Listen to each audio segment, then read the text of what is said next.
Hi, hello everyone. Welcome back my channel TBK Railways and Vlog channel. So RRB JE notification details ఏ విధంగా ఉంటాయి, మనకి age limit ఏ విధంగా ఉంటుంది, so మనకు కావాల్సిన క్వాలిఫికేషన్ ఏంటి, సెలక్షన్ ప్రాసెస్ ఏ విధంగా జరగబోతుంది, అప్లై చేసుకునేటప్పుడు మన దగ్గర ఉండవలసిన డాక్యుమెంట్స్ ఏంటి, ప్రాపర్ డాక్యుమెంట్స్ ఏమి ఉండాలి, ఏ విధంగా కనుక తప్పు చేస్తే మన యొక్క అప్లికేషన్ అనేది ఇన్వాలిడ్ అవుతుంది, సో రిజెక్ట్ చేయబడుతుంది, దానికి సంబంధించి ఫుల్ డీటెయిల్స్ అనేది ఈ వీడియోలో అయితే ఫుల్ క్లారిటీగా అయితే ఎక్స్ప్లెయిన్ చేసి చెప్తాను.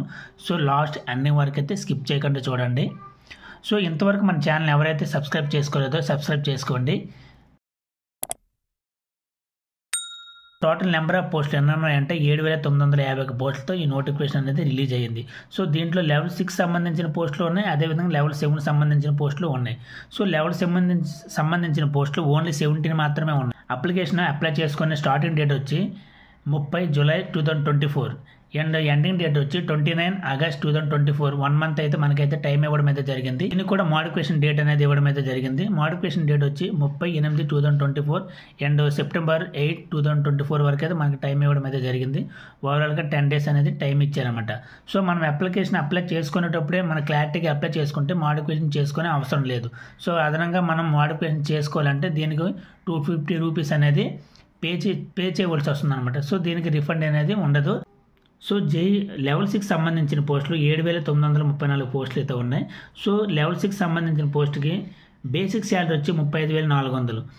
సో బేసిక్ శాలరీతో పాటు TA and DA and HRA allowance అన్నీ కలిపి కూడా అతనికి మినిమం 65K వరకు అయితే అతని శాలరీ మంత్లీ శాలరీ అయితే రాబోతుంది.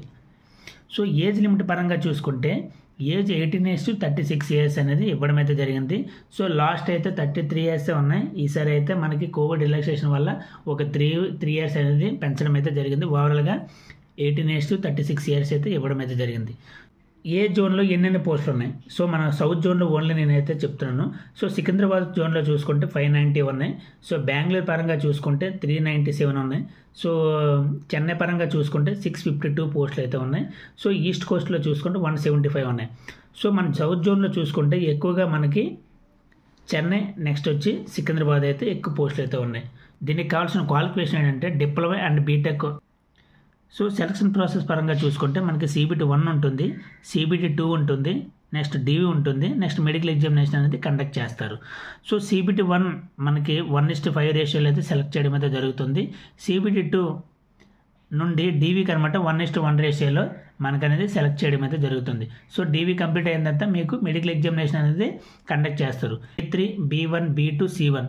సో మన పోస్ట్కి అంటే పోస్ట్ వైజ్ అనమాట, మీరు అప్లై చేసుకునే పోస్ట్ వైజ్ మీకు అనేది మెడికల్ ఎగ్జామినేషన్ అనేది కండక్ట్ చేయడం అయితే జరుగుతుంది. సో CBT 1 అనేది ఎన్ని క్వశ్చన్స్ ఉంటాయంటే 100 క్వశ్చన్స్ ఉంటాయి. 90 మినిట్స్ అనేది ఇవ్వడం అయితే జరుగుతుంది. అదే ఎవరైతే PWPD క్యాండిడేట్స్ ఎవరైతే ఉంటారో వాళ్ళకి 120 మినిట్స్ ఉంటుంది. సో CBT 1 కూడా 1/3 అనేది నెగిటివ్ మార్క్ అనేది ఉంటుందన్నమాట. సో CBT 1 ఎవరైతే క్వాలిఫై అవుతారో వాళ్ళు CBT 2కి ఎలిజిబిలిటీ అవుతారు. CBT 2కి 1:5 రేషియోలో అయితే తీసుకోవడం అయితే జరుగుతుంది. అంటే ఒక పోస్ట్కి 15 మందిని అయితే తీసుకుంటారు, సెలెక్ట్ చేయడం అయితే జరుగుతుంది. సో CBT 2కి 150 క్వశ్చన్స్ అయితే ఉంటాయి, 120 మినిట్స్ ఉంటుంది. సో దీంట్లో కూడా 1/3 అనేది నెగిటివ్ మార్కింగ్ అనేది ఉంటుంది అన్నమాట. CBT 2లో మీ యొక్క కోర్ సబ్జెక్ట్ అనేది ఓన్లీ 100 మార్క్స్ కోర్ సబ్జెక్ట్ ఉంటుంది. నెక్స్ట్ నాన్ టెక్నికల్ సంబంధించి 50 మార్క్స్ అనేది ఉంటాయి అనమాట. సో ఓవరాల్గా చూసుకుంటే నాన్ టెక్నికల్ సంబంధించి 50 మార్క్స్, టెక్నికల్ సంబంధించి మీ కోర్ సబ్జెక్ట్ ఏదైతే ఉందో దానికి సంబంధించి ఒక 100 మార్క్స్ అనేది ఉంటుంది.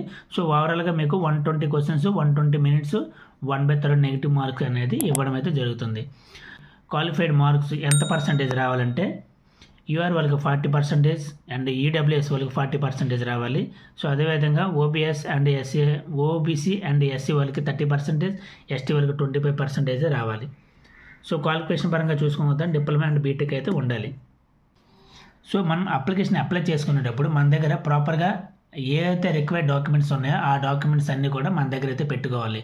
సో మన దగ్గర ఏ డాక్యుమెంట్స్ ఉండాలంటే, so first one mobile number. Mobile number అనేది చాలా ఇంపార్టెంట్ అనమాట. సో ఎందుకంటే మొబైల్ నెంబర్ ఏదైతే వర్కింగ్లో ఉందో ఆ ఒక్క మొబైల్ నెంబర్ ఇవ్వండి. సో దాంతోపాటు ఈమెయిల్ ఐడి కూడా మీ వర్కింగ్లో ఉన్నది మాత్రమే ఇవ్వండి. సో ఏదైతే మీరైతే ఇస్తారో అది లాస్ట్ ఎండింగ్ వరకు రిక్రూట్మెంట్ ప్రాసెస్ కంప్లీట్ అయినంత వరకు దాన్ని వర్కింగ్లో ఉండేటట్టు మీరు చూసుకోవాలి.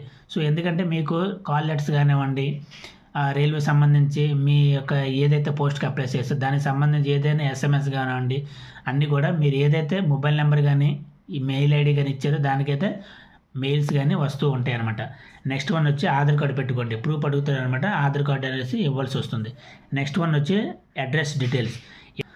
సో నెక్స్ట్ వన్ వచ్చి 10th mark sheet memo. So 10th mark sheet memo అనేది చాలా ఇంపార్టెంట్. ఎందుకంటే మనం అప్లై చేసేటప్పుడు మన 10th యొక్క మార్క్ షీట్లో మన యొక్క నేమ్ కానివ్వండి, మనకి డేట్ ఆఫ్ బర్త్ కానివ్వండి, మన ఫాదర్ నేమ్ కానివ్వండి, పాసింగ్ ఇయర్ కానివ్వండి, డాటర్ డీటెయిల్స్ దాంట్లో ఎలా ఉంటాయో అదే అనమాట. సేమ్ యాస్టీజ్గా మనం అప్లికేషన్ ఫిల్ చేసేటప్పుడు సేమ్ డీటెయిల్స్ అనేది ఇవ్వాల్సి వస్తుంది అనమాట.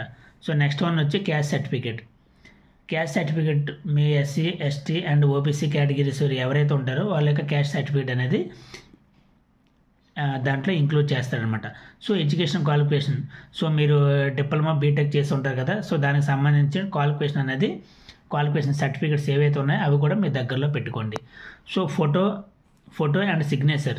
ఫోటో వచ్చి 30 KB to 70 KB సైజులో అయితే ఉండాలి. సో బ్యాక్గ్రౌండ్ అయితే వైట్ పెట్టుకోండి. నెక్స్ట్ వచ్చి సిగ్నేచర్, అది 30 KB ఉండాలి, 30 KB నుండి 70 KB అయితే ఉండాలి. సిగ్నేచర్ వచ్చి కూడా ఎప్పుడు కూడా రన్నింగ్ సిగ్నేచర్ అయ్యి ఉండాలి. సో నార్మల్ క్యాపిటల్ లెటర్లో కనుక మీరు సిగ్నేచర్ చేసినట్లయితే ఇన్వాలిడ్ చేస్తారనమాట. సో సిగ్నేచర్ అనేది మీ యొక్క రన్నింగ్ సిగ్నేచర్ అనేది చేయవలసి వస్తుంది. నెక్స్ట్ వన్ వచ్చి బ్యాంక్ డీటెయిల్స్. దీన్ని మీకు ఒక ఓన్ డీటెయిల్స్ అనేది ఇవ్వండి. ఎందుకంటే మీరు నెట్ సెంటర్ కానివ్వండి ఎక్కడ కానీ చేసేటప్పుడు వాళ్ళు ఒక డీటెయిల్స్ ఇచ్చినట్లయితే ఏదైతే అమౌంట్ రిఫండ్ అవుతుందో వాళ్ళ అకౌంట్కి పోతుంది అనమాట. సో మీ యొక్క డీటెయిల్స్ ఇవ్వడం వల్ల ఆ యొక్క అమౌంట్ అనేది డైరెక్ట్గా మీ అకౌంట్లో క్రెడిట్ అవ్వడం అయితే జరుగుతుంది. సో నెక్స్ట్ వన్ వచ్చి ఇన్వాలిడ్ అప్లికేషన్. మీరు ఏ అప్లికేషన్ ఒకవేళ మీరు ఈ తప్పులు కనుక చేసినట్లయితే మీ యొక్క అప్లికేషన్ అనేది ఇన్వాలిడ్ అవుతుంది అనమాట, రిజెక్ట్ చేయబడుతుంది. సో మల్టిపుల్ అప్లై అనమాట. మల్టిపుల్ అప్లికేషన్ అనేది పెట్టకూడదు.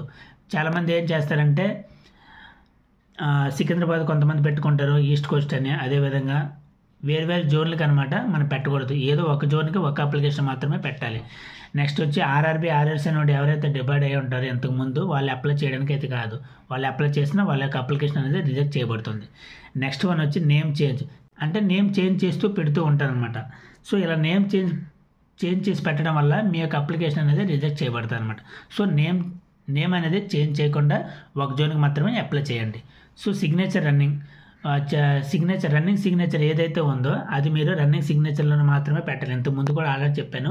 సో మీరు కనుక నార్మల్ క్యాపిటల్ లెటర్లో కనుక పెట్టినట్లయితే మీ యొక్క అప్లికేషన్ అనేది రిజెక్ట్ చేయబడుతుంది. సో అప్లై చేసేటప్పుడు కేర్ఫుల్గా ఏదైతే నోటిఫికేషన్లో ఇన్స్ట్రక్షన్స్ ఉన్నాయో ఆ ఇన్స్ట్రక్షన్ మొత్తం కూడా ఫాలో అయ్యి మీరు కనుక అప్లై చేసినట్లయితే ఆ మోడిఫికేషన్కి ఇంకోసారి మనం అవకాశం ఇవ్వకూడదు. వీడియో కనుక మీకు నచ్చినట్టే ఒక లైక్ చేయండి. సో ఇంతవరకు మన ఛానల్ ఎవరైతే సబ్స్క్రైబ్ చేసుకోలేదో సబ్స్క్రైబ్ చేసుకోండి. Thank you all.